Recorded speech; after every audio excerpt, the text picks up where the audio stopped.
On August 18th, 2024, the worst happened for the people of Connecticut's Naugatuck Valley. In one day, a small area of our state saw not just record rainfall, but once in a century levels of precipitation.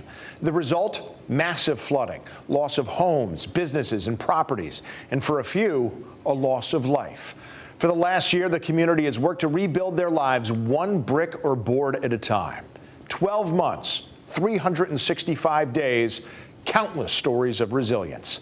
This is Fox 61's look back at the storm and a look ahead to hope for the future. I'm really in shock. I've never seen this in 38 years that we've lived here. August 18th, 2024 is a day people in the Naugatuck Valley won't soon forget. Record floods no one saw coming washed away roads, bridges, homes, businesses, and lives. It was pretty scary and overwhelming. On our way back, we didn't realize it would be that bad, and we all started getting the warnings on our phone, and all of a sudden, at one point, we thought our car was going to float. Honestly, the whole road is just eroded away. You don't see anything, and just the water is rushing down.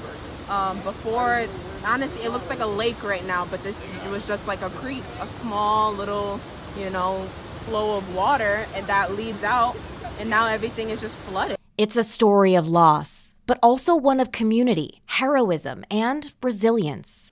Oxford got sucker punched yesterday and then taken out at the knees. That Sunday, a series of storms joined forces, dropping more than a foot of rain onto the unsuspecting Naugatuck Valley, causing rivers to swell and waters to rise. Many were forced out of their homes, grabbing what they could. In some cases, quick thinking led to neighbors helping neighbors. It was heartbreaking last night watching the neighbors next door actually get into a kayak to get out of here. I literally jumped off my porch and swam across the street. We were kayaking up the street to get people in and out. I couldn't do anything to stop any of the flooding, but I could help them.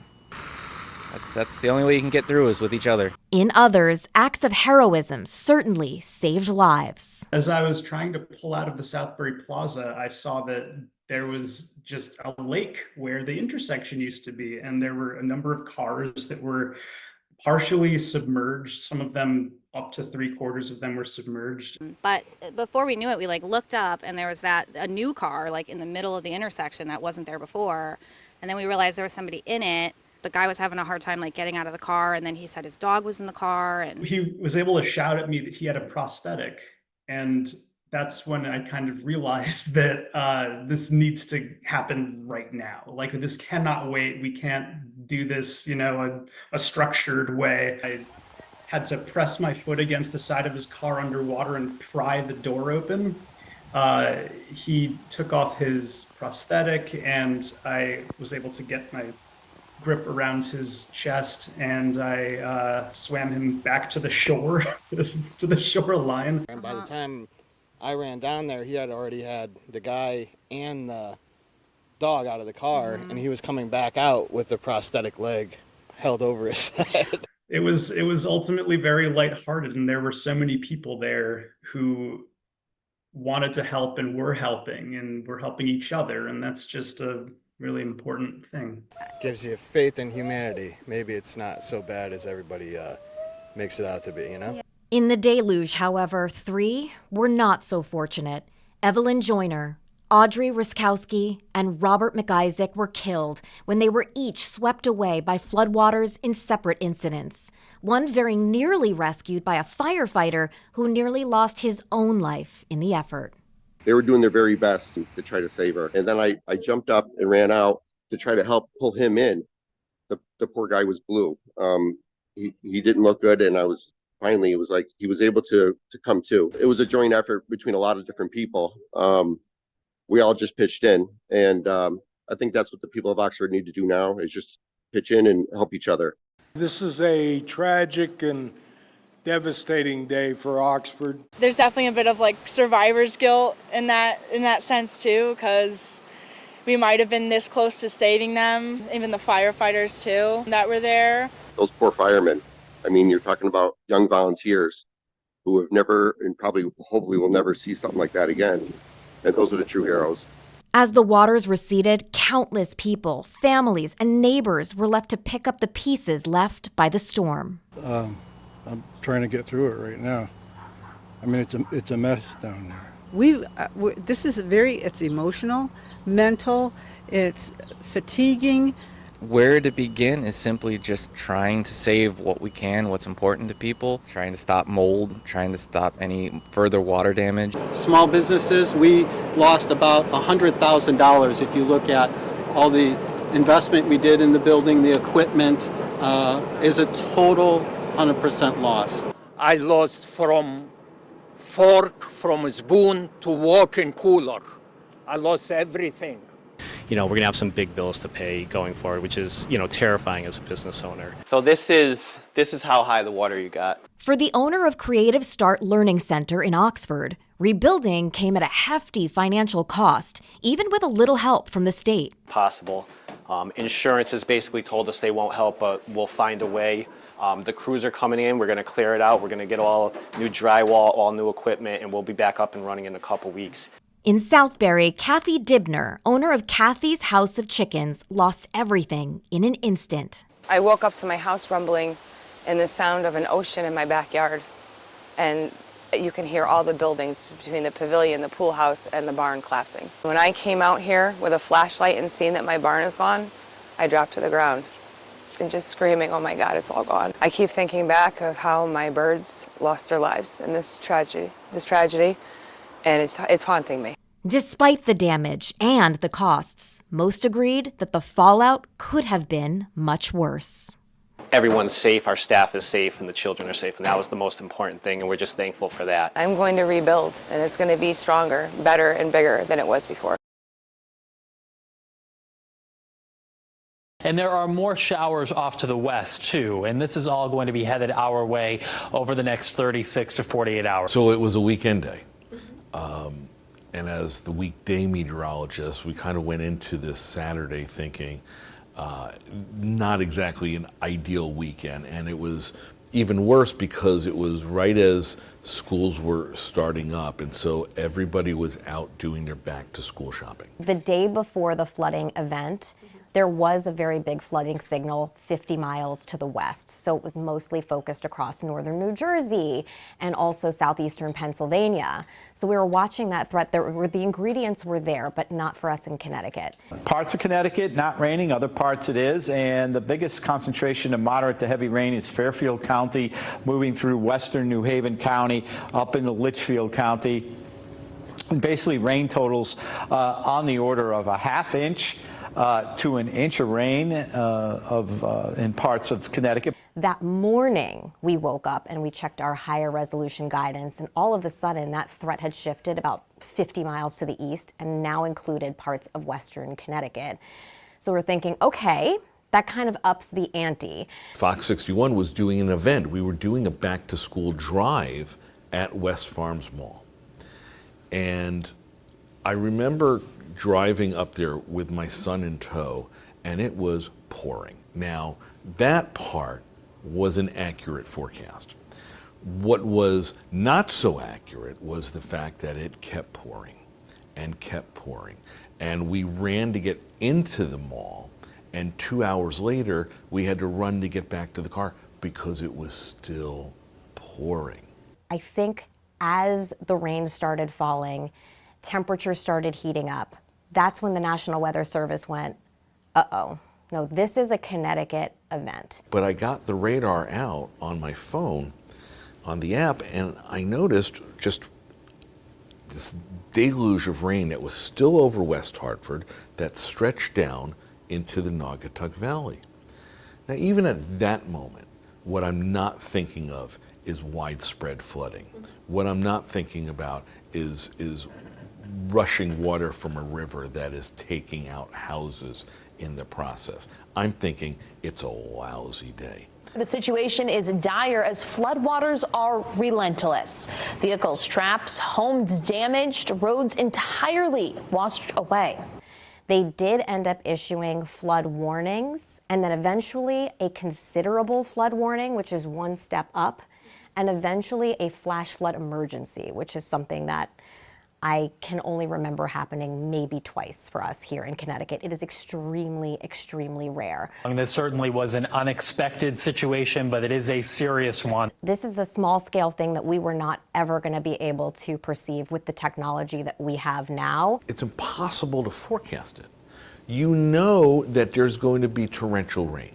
You know that there is the possibility for some isolated parts getting an obscene amount of rain.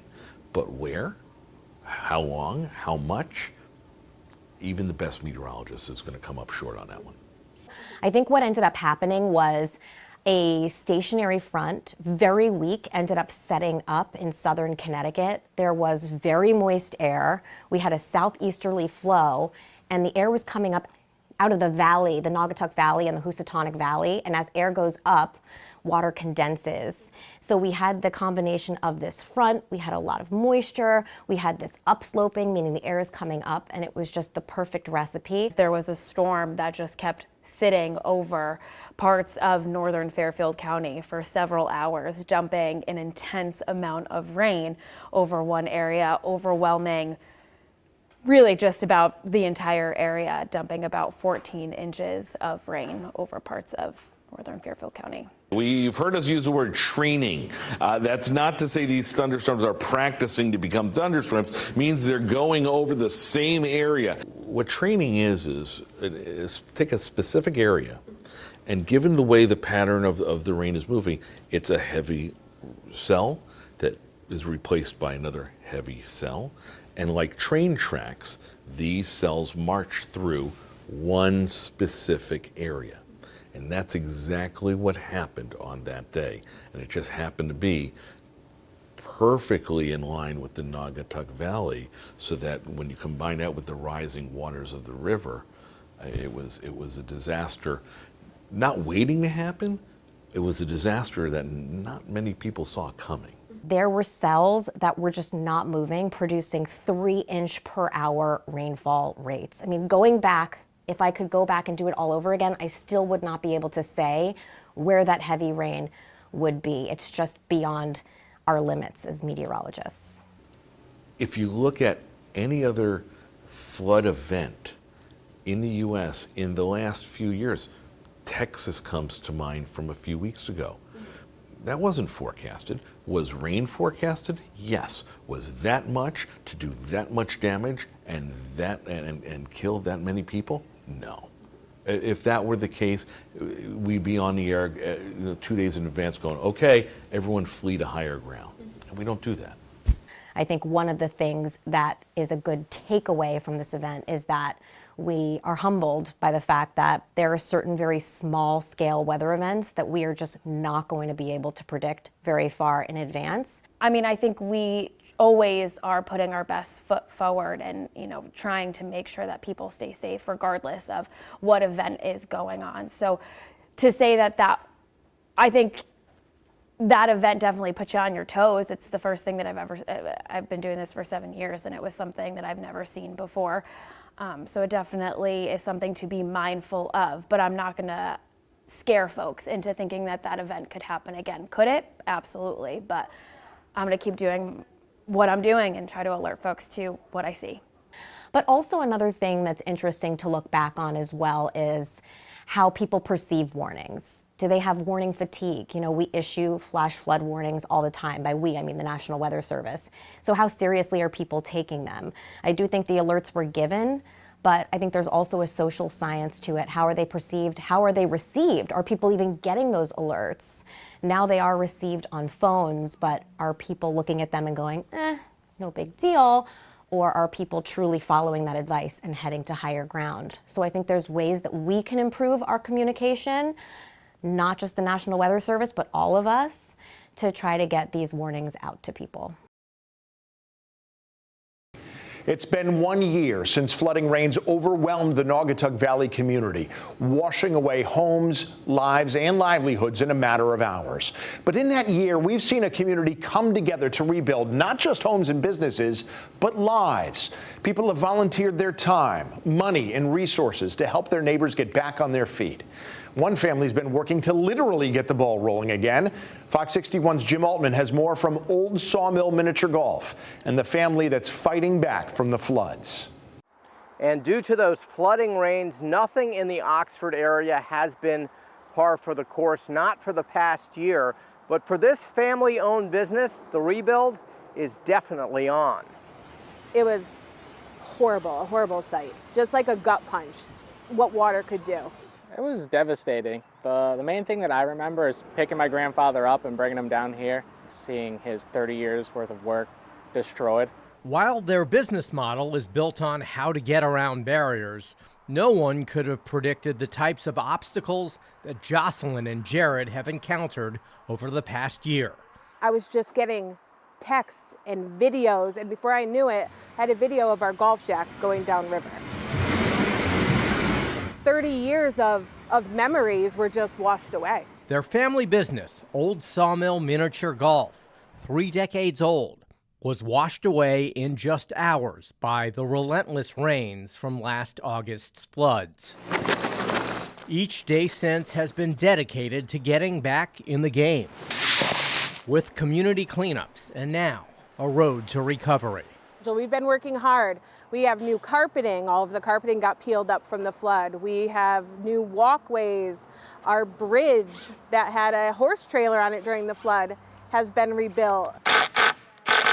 We got a new golf shed. We had craters in the ground, and now we have a usable surface. It's been a lot, but we're getting it done. We've had so many great companies from the community who have helped us. We had a day where we had the community just come with wheelbarrows and anything to just help us rebuild. What's around the corner? Hopefully, the chance to get around the corners again. You can see the finish line. We're almost there. It's just going to take us a little bit longer, but progress is always a good thing. We just want to see happy, smiling faces and memories being made again. And so the rebuild here continues. The hope is they will have a grand opening celebration next Memorial Day. In Oxford, Jim Altman, Fox 61.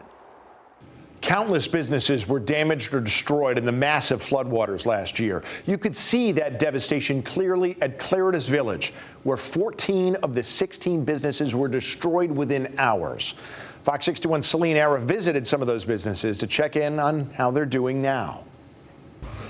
The holidays are some of the busiest times for liquor stores, but after the summer floods of 2024, the owners of Woodland Wine and Spirits were afraid they'd miss Thanksgiving and Christmas. But after months of hard work, they opened back up just in time on November 21st.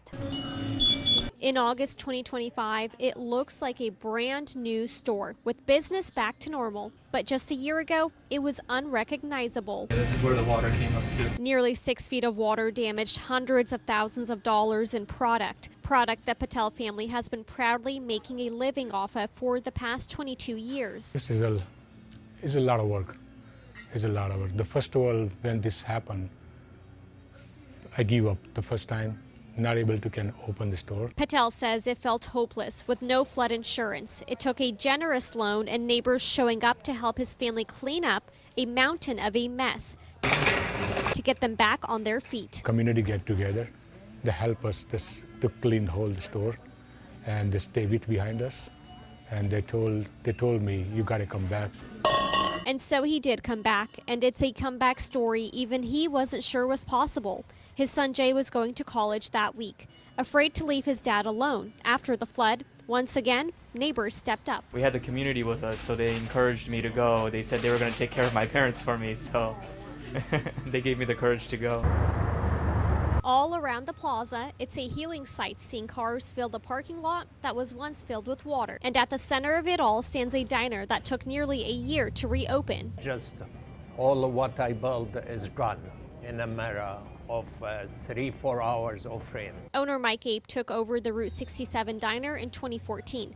It was all he ever wanted to do. That's my life, my dream. I love it since day one. But he almost lost that dream in one day. It didn't happen overnight, but he brought the diner back and also brought back the original staff, who say it's now better and bigger, about 50% bigger, with more space to share coffee, meals, and stories, including his flood story that you can see on the walls of the rebuilt diner. What has made me happy, again, is my favorite customer, people, when they come in here and they just say, wow. It's a small word that makes the large amount of hard work it took to reopen all worth it for Mike Ape. And at the end of the day, it's that small town spirit and that grit that comes with opening and reopening a small business that made for one large comeback story here in Seymour. In a full circle moment, the Route 67 diner set their grand reopening for August 18, exactly 1 year after the floods.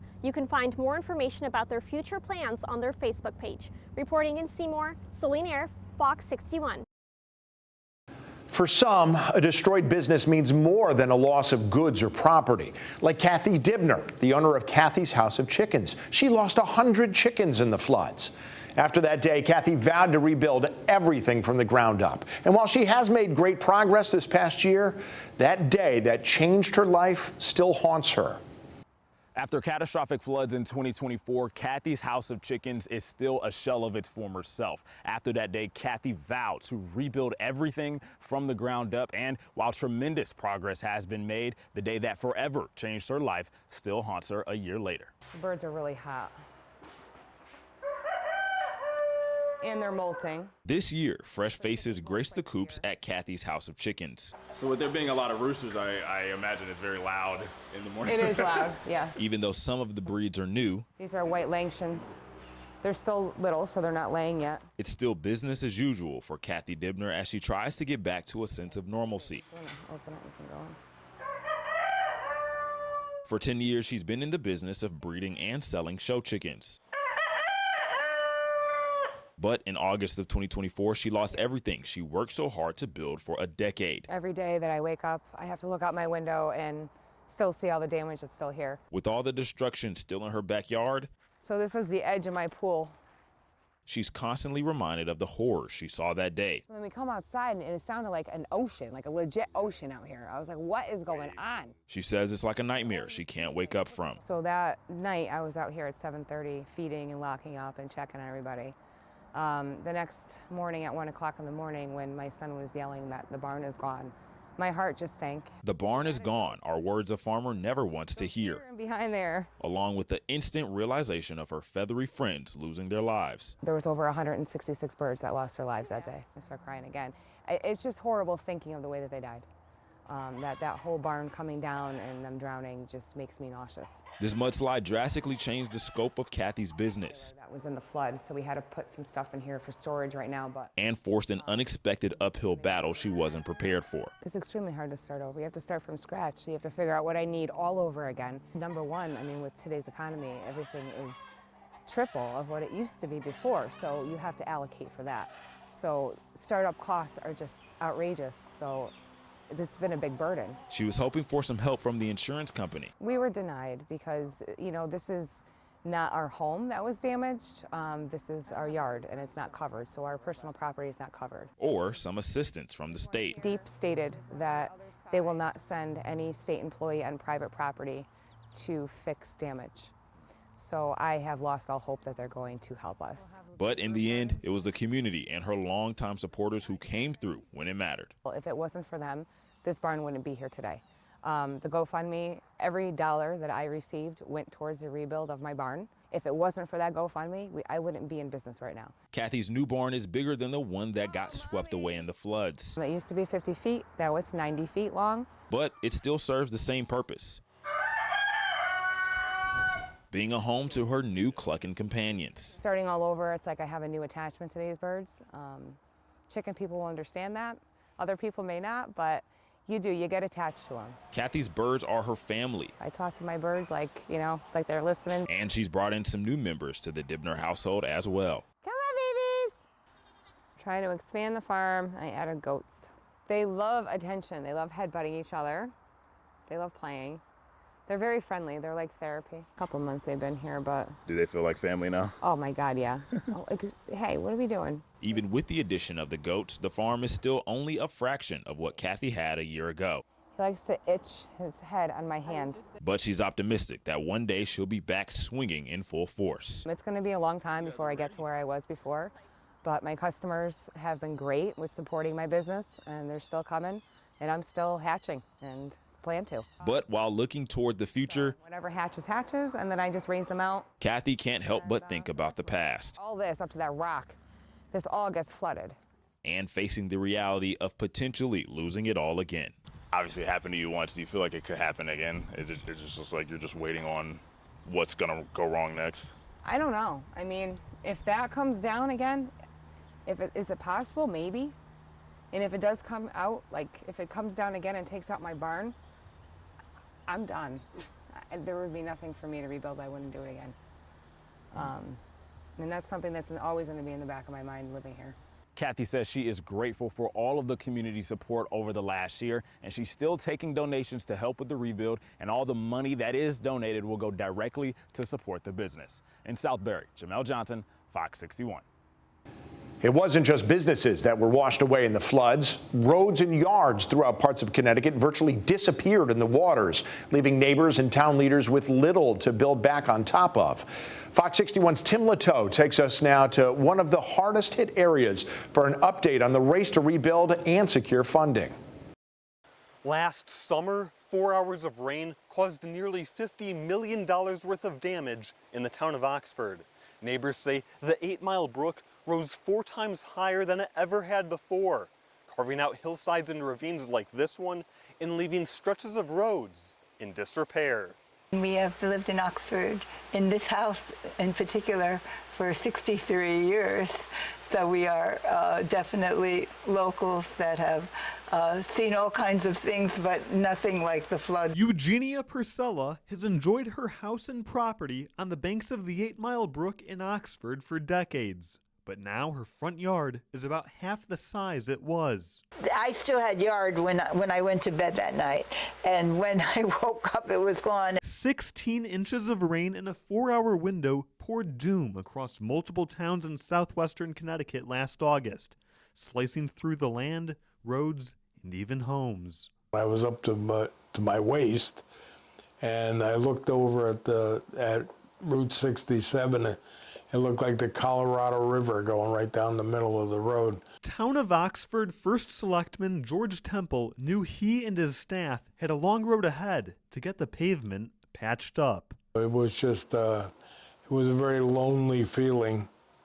You said, where am I going to go from here? It was just problems all over. In the immediate months after the flood, state agencies and FEMA were able to work together to secure federal funding for both individual residents and municipalities. We were able to get that individual assistance, which was phenomenal. It's hard to get it sometimes. FEMA declined a request for interview, but confirmed that across southwestern Connecticut, more than $14 million had been awarded to individuals and $10 million to the state and municipal governments. Funding cuts are expected for FEMA, so Bergeron anticipates more responsibility for her Department of Emergency Services and Public Protection when it comes to assessing damage and setting up relief centers in the future. The FEMA Region 1, they continue to support the things that we need. We do hear of some of the changes, so for example, for upcoming season, FEMA will not probably be sending people door to door to go with us to help figure out the preliminary damage assessment. Bergeron says extreme weather events are becoming more frequent, with Connecticut's most severe ones both emerging in the last 5 years. We certainly could see that kind of damage again. This was the second situation that resulted in a major presidential disaster declaration.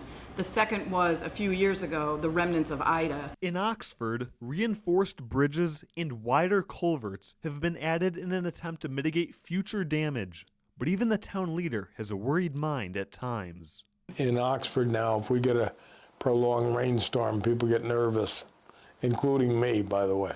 Laughlin Road is the last to be repaired in Oxford due to its difficult hillside location, And Priscilla sees both the obvious inconveniences and hidden advantages by living next to the closure. It's quieter that way, and I mean, in some ways that's nice, but you know, I know sometimes it is a hardship for people that are trying to go up that way, and they do have to make so much of a detour. Replacing both banks of the brook, which used to be waist deep but is now a mere trickle, will prove quite a feat for earthworks excavating. Filling in this land is the final step to stitching up these gaping gashes a year later. It's more than landscaping because it's actually earth, bringing back some of the earth and filling up, you know, with how it used to be. First Selectman Temple expects the majority of repairs to be wrapped up this fall as more funding is finalized. In Oxford, Tim Lateau, Fox 61. When the floodwaters came rushing through the Naugatuck Valley last year, they didn't just destroy homes, they destroyed lives. Families left with nothing, no help, and no coverage. Fox 61's Raven Blue has more on flood insurance, who gets it, who doesn't, and the real cost of being unprotected when disaster strikes. After the 2024 storm flooded the Naugatuck Valley, many homes were either destroyed or damaged. And because so many did not have flood insurance, homeowners were left with a massive bill to rebuild what they lost. And even with that, many are opting to stay uninsured. It's there, they see it, they watch someone's home literally be pushed away in Connecticut just by the water, and they get nervous. And then they go, let me react to this, and then it just kind of gets pushed to the side. For too many, the realization came once the floodwaters receded. Flood insurance wasn't included in their homeowners' policies, so the burden to get their homes back to what they once were fell entirely on them. People get their policy, they open it up, they look at the premium, and they go, oh my, and tuck it away. I don't think they're really understanding that flood is something that's not on there, and that's why we're pushing for these carriers, like where you open up your policy and right where it is, it will stamp you are not covered for a flood. One of the people who lost their home is Emily Brish. She spoke with Fox 61 4 months after the floods, after she found out it would be cheaper to rebuild her home instead of repairing it. But even with the new home, she says because the house is not in a flood zone, she is unable to get flood insurance. In a message to Fox 61, Brish says, quote, the only option would be insurance through FEMA, which is $10,000 a year. As you can imagine, I never thought I would be able to afford doubling my mortgage with the rebuild and increase in property taxes to come, let alone tack on another $10,000 a year for flood insurance. Flood insurance can run thousands of dollars a year, and that's a price that many simply can't afford, especially after the financial hit they've already taken. Brish says she also had to, quote, take out a large loan from the SBA in order to rebuild on top of our original mortgage. For families like Brish, whose homes were lost or damaged in the floods, the road to recovery was filled with financial struggle. But even then, many homeowners continue to opt out of getting flood insurance, some because they don't believe floods like the one in 2024 will happen again. Just thinking, I don't live near an area where this should happen, it could happen. And that is the biggest reason why we're talking about this, because I think every person that was in Connecticut where this happened to them didn't think it could happen to them. Danielle Brown, board chair of Big I Connecticut, an association for independent agents, says homeowners need to educate themselves on what their homeowners insurance covers and how much it would cost them to add flood insurance. See what options and what is available, because $10,000 versus losing everything is awful. And I understand people are like, the biggest thing with flood is you have to pay it in full, and it's a huge expense. So you could have someone who has a $700 policy versus someone that's a $10,000, but it might be different if they move to a private market. So putting everything together and getting an idea of what that is so they can budget for it. According to FEMA, the state only saw a 0.3% increase in properties being covered through the National Flood Insurance Program compared to the previous year. But if you are thinking of waiting until the last minute to add flood insurance, think again. There is a 30-day waiting period before your home is covered. They always will do do something where there's a wait period, so you're not just looking to add coverage while a storm comes through and cancel coverage after the flood's done. In the past 15 years, the Naugatuck Valley has seen 3 major flooding events in 2011, 2023, and 2024. According to a study by the National Resource Defense Council, Connecticut homeowners pay the highest flood repair costs nationwide, averaging more than $283,000. In the Naugatuck Valley, Raven Blue, Fox 61. Losing a home is devastating, especially when that home holds so many memories.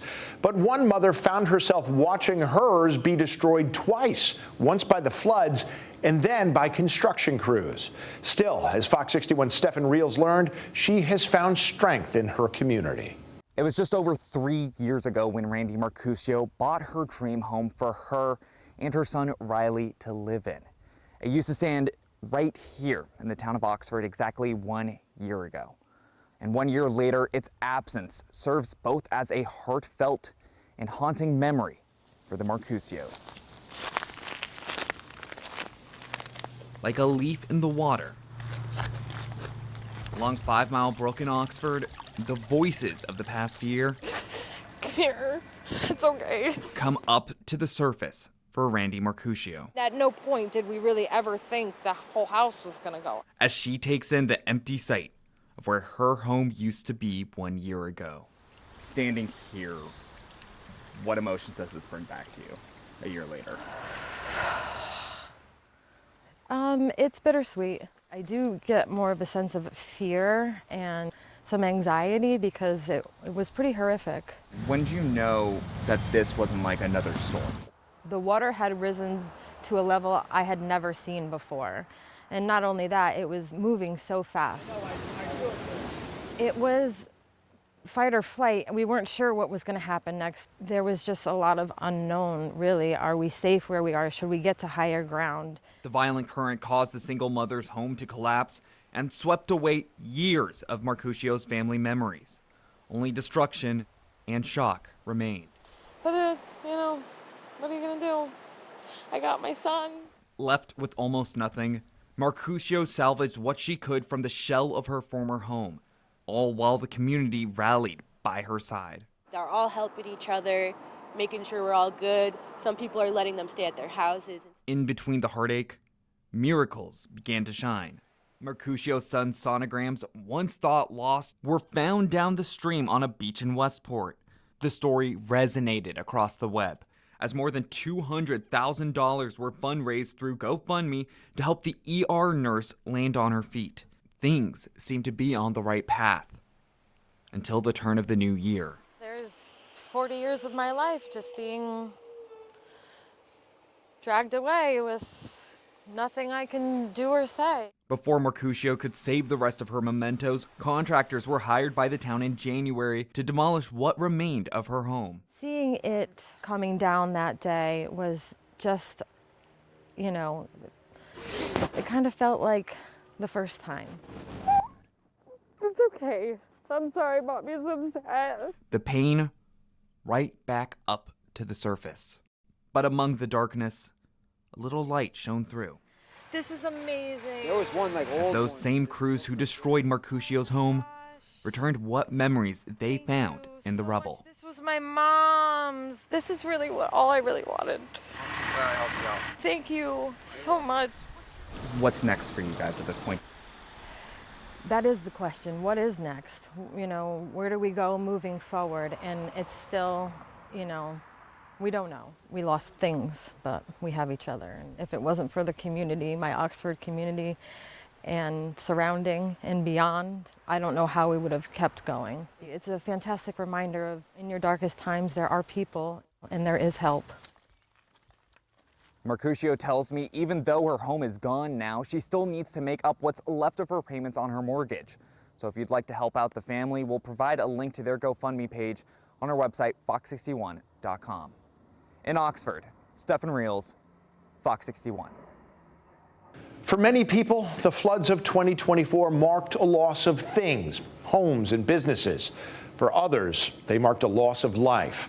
But while the anniversary is a tragic reminder of that loss, it's also a reminder of bravery, the bravery of first responders and everyday neighbors alike. Fox 61's Victoria Anderson talked to the team at Beacon Hose and those they saved about their rescue that was seen around the world. Beacon's Hose Firehouse is home to heroes who last year made the water rescue seen around the world, using just a ladder and some hope to save lives. What was supposed to be just an ordinary forecast. My partner and I made a comment on the way home about the rain. We were getting those weather alerts. Almost a year ago today. Where you could see there's a lot of action going on. Turned out to be extraordinary. The water built up in a matter of probably about 8 minutes. A cruel reminder for Oxford and the state. Just the power of the water. I worked at Brookside Inn for 23 years. What was supposed to be just another shift for Nicole Salva, the inn's bartender, took a turn when floodwaters made clocking out impossible. I'm in the building. I told them exactly, there's 18 of us. I have somebody handicapped. We gotta get out now. The team at Beacon Hose was luckily in the area. We were fighting time. There was only one option. And Cal says, yeah, I think we can set our ladder truck up and we can extend the ladder out and go across this torrent of water. Cal Brennan, Beacon Hose deputy fire marshal and the man with the plan, had not only a duty to serve, but a few promises to keep. He said, Nicole, it's Cal. I says, Cal. I started crying. That's when I started crying. And I started crying because it's a familiar person. I says, get me out of here now because I'm coming for you. Cal and Nicole worked out a plan to get all 18 customers, staff, and a dog across the running water, thrashing cars, dumpsters, and debris under their path. The whole time, Cal thinking of another promise at home. She was pregnant and not happy. What were her words, if you could say them? You have a child about to be born. Get off that ladder. It was after the fact. Both promises kept. His son is now about to celebrate his first birthday with Dad, and Nicole is still serving smiles in town. And I got partway up. Cal was standing on the ladder, partway between getting to the top of the truck and the platform in the river. And he said to me, I told you I was coming for you. The story of Beacon Hose's heroics traveled quickly, with the video going viral overnight. This is it? This is it. Calls from all over the world on that. We got phone calls, emails, I mean literally from England. But now, a year later, it's not the attention, but the prevention that they take with them. You can never be over-prepared. This business, we what-if things all the time to try to be prepared. And what may be remembered as a day of heroism for most. They're beyond heroes. Beyond. Is just another day for the team at Beacon Hose. Again, it's nothing that we really talk about. It's something we do. And we have the full heroic rescue video on our website at fox61.com. Reporting in Oxford, Victoria Anderson, Fox 61.